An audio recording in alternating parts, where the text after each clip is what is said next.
Hello, everyone, and today I'm going to be talking about today's severe weather setup and tomorrow's severe weather setup. Gonna go ahead and just preview that setup for tomorrow. But today, my focus will be, across southern Indiana, central southern Illinois, into northern central Kentucky, southern Ohio, um, mainly along this sort of area right here.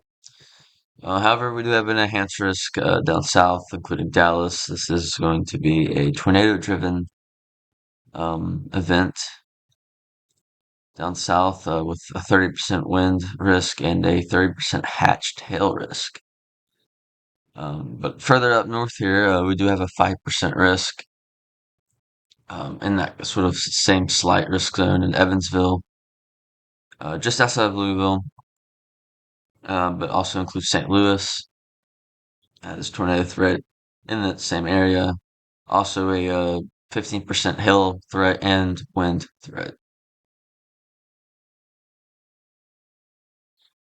So first I want to sort of just lay out what's kind of going on here. Um,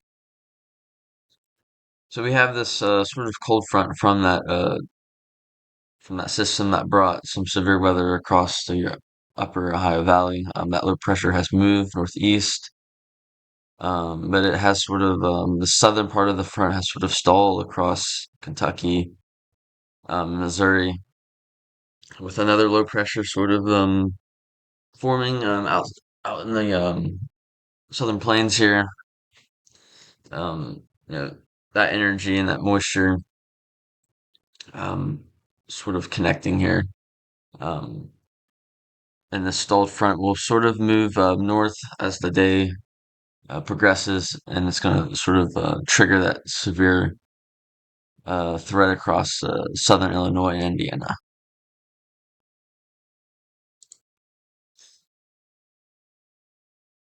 So right now, these are the current observations in this across this area here, and a lot of upper 50s, low 60s across the severe slight risk area. Some mid 60s across southern Illinois. Dew points also in the low 60s across much of southern Missouri, Illinois, and even some mid 60s showing up in western Kentucky. But as that stalled front moves north, these dew points should rise um, further north into our risk area. We also do see some rain showers across central and southern Illinois. And what I like to do is I like to sort of look at the current model run, kind of compare. So this was at 14 UTC. Okay, so yeah, the H bar shows that rain um, going across central Illinois. Let's look at the temperatures here, see if they're fairly similar here. So low 60s here, kind of mid 60s down south. Um, yeah, a little warmer. You can see kind of upper 50s. In the more central portions of Illinois, Indiana, and further south. However, the mid 60s do seem to just sort of match with the 14Z HRR. Let's look at the NAM here real quick. Sort of compare how the NAM's doing with this setup here. So yeah, it shows that the rain across central Illinois a little behind. The rain is a little further west, but still there. It still shows it. Let's look at our temperatures here. So yeah, mid 60s again, and then kind of a little bit warmer compared to the HRR, but about the same here. And again, it is mid 60s across sort of this region. So definitely a lot cooler than what the models are showing. That could have a role into today's setup across that southern Indiana, southern Illinois regions. All right, so I do want to look at our dew points here.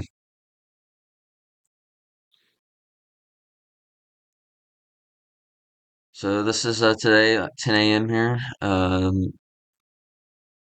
about 2 o'clock here,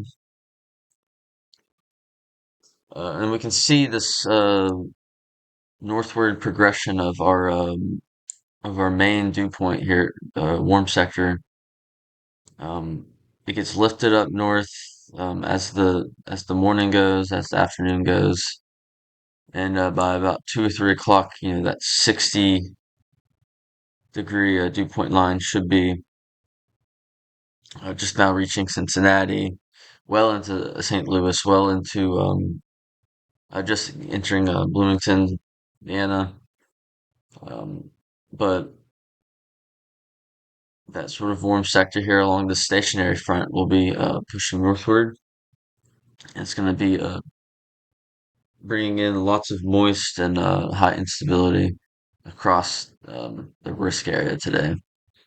And as we move on throughout the evening here, some high 60s, even low 70 dew points possible um, when the severe threat really starts to get going here by about 5 p.m., 7 p.m.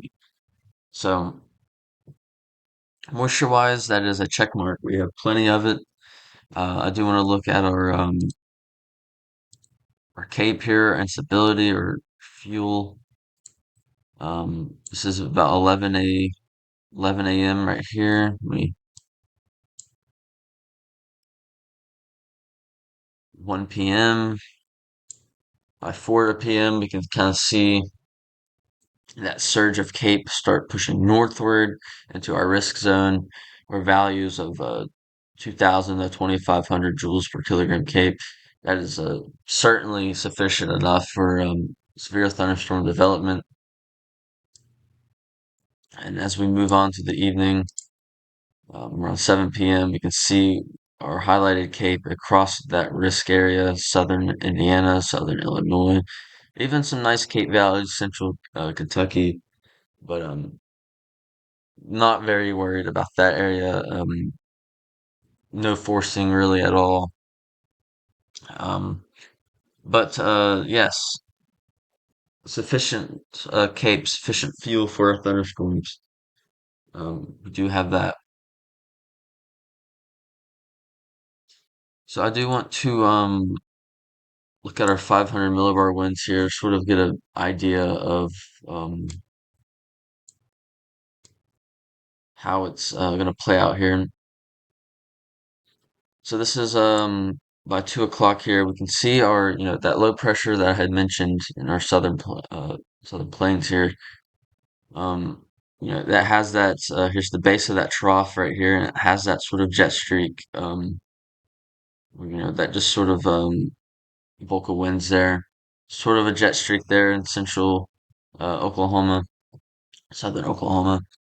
But as the day progresses here, we move on to about 7 p.m. Um, that sort of energy here gets lifted up north eastward into our risk zone, and around 7 o'clock here we can see some 40 knot to 45 knot um, knot winds at our 500 millibar level. And again, this is a ensemble mean here. This takes 5 different short range models of their current runs and then 5 of their past runs. So it's a 10 run total ensemble mean here. But as we go on throughout the evening, that sort of bulk of our winds will be across central southern Illinois, parts of central Indiana, um, kind of mixing in with that moisture in Cape.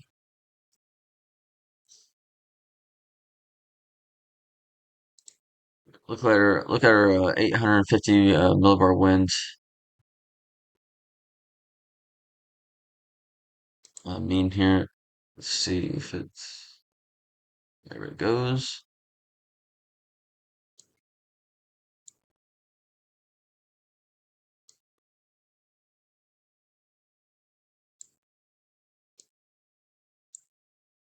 Yeah, and this is around 5 p.m. We can see our winds that are near our surface not great at all. Especially we're gonna see most of it across southern Illinois here, where really only values of 25 to 30 knots will be prevalent there, and 30 knots will be pushing it. But um, yeah, and that kind of goes to my next point here, and I'll go to the reflectivity here. If there's going to be one issue with today's setup, it's going to be the lack of forcing. Um, so this is 4 p.m. This is the HRRR model here. This is what the radar could look like, not guaranteed. But we can see out further west, we can see our main cold front, our main sort of that low pressure in the southern plains that I had talked about. It's going to be sort of moving eastward, northeastward, and it's going to bring that cold front. And with cold fronts, you get your additional forcing that causes these sort of bow segment lines or supercells or whatnot. And you need that forcing. You need something to sort of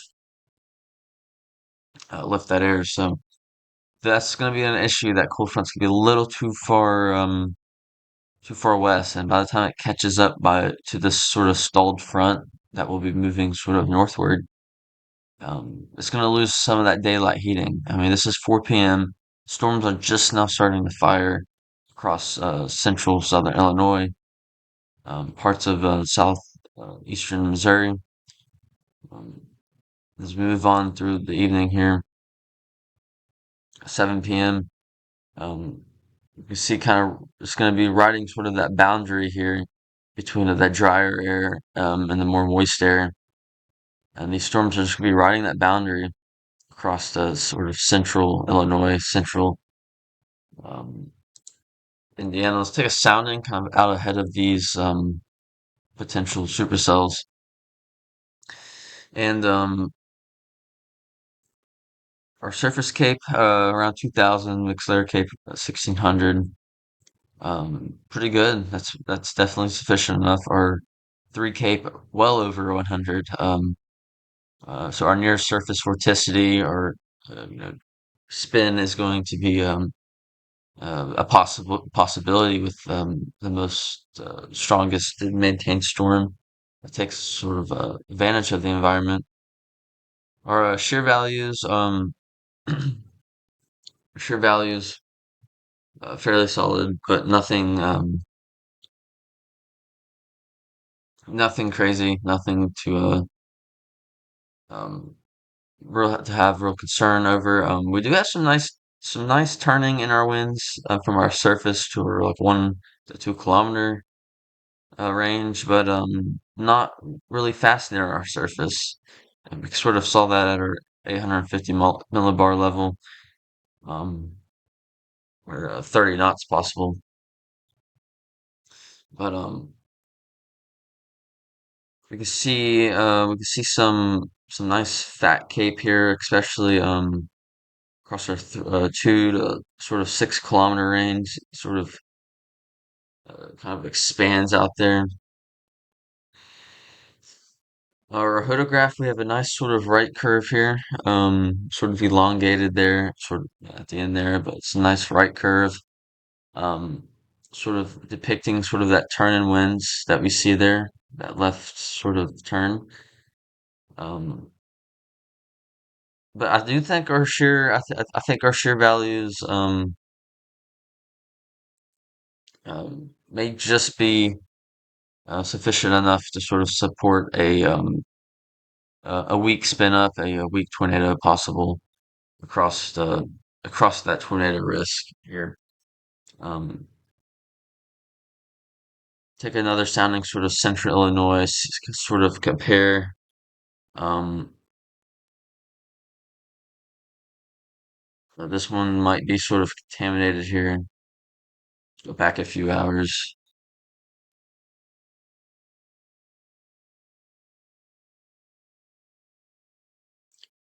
Yeah, these are contaminated. So I'll have to go back to like here. Okay, let's see what's going on. So yeah, here we go. Sort of the same thing. We have lots of cape, 2500 surface cape, 1700 mixed layer cape. Our 3 cape is 200. That's really good, but our shear values not high at all. Of course, this is sort of before most of that of energy sort of moves in. Um, but we can still sort of see that right curve in our hodograph, and we can see our fat sort of cape here. Um, Sort of warranting sort of that isolated tornado threat. Also some large hail with the stronger updrafts. But yeah, that's our severe threat for today.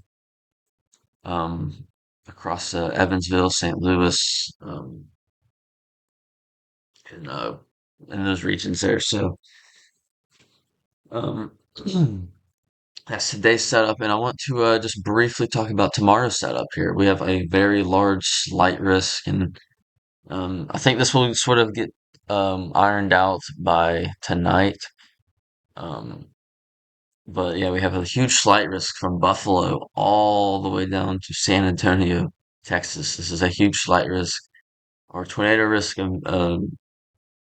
revolves just south of Cincinnati, south of Indianapolis, but Louisville, Evansville, Bowling Green, Kentucky, Nashville, Jackson, Memphis, Tennessee, Greenville, Mississippi, under that 2% isolated tornado risk or wind threat from Buffalo, New York to San Antonio, Texas, pretty much all of that slight risk.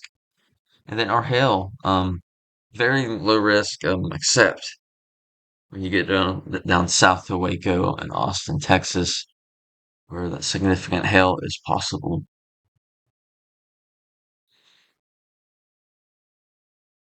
So I want to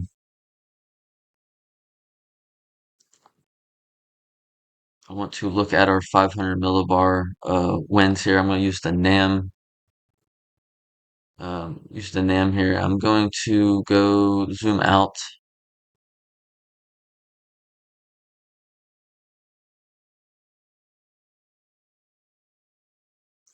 Okay, so this is tomorrow morning at 7 a.m. here. We can see our little trough here, shortwave across the Missouri, Arkansas.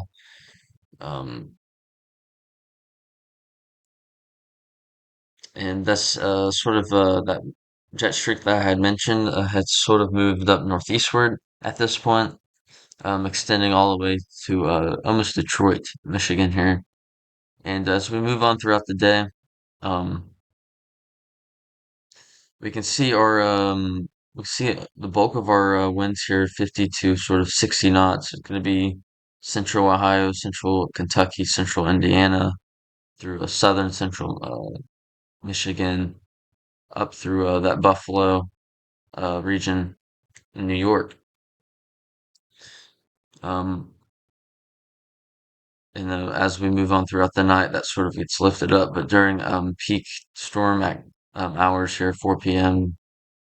to 7 p.m., we can see the bulk of our 500 millibar winds to be sort of in the Ohio, Kentucky region here. Look at our 850 millibar winds here, closer to the surface here. We can sort of see this low pressure in central Oklahoma by this evening, and as that moves sort of northeast, it sort of blossoms overnight. That low level jet here. Um, yeah, and by Thursday morning, this is sort of impressive here. That low level jet's really sort of screaming in to the Ohio Valley. 50, 55 knot winds possible according to this latest NAM model.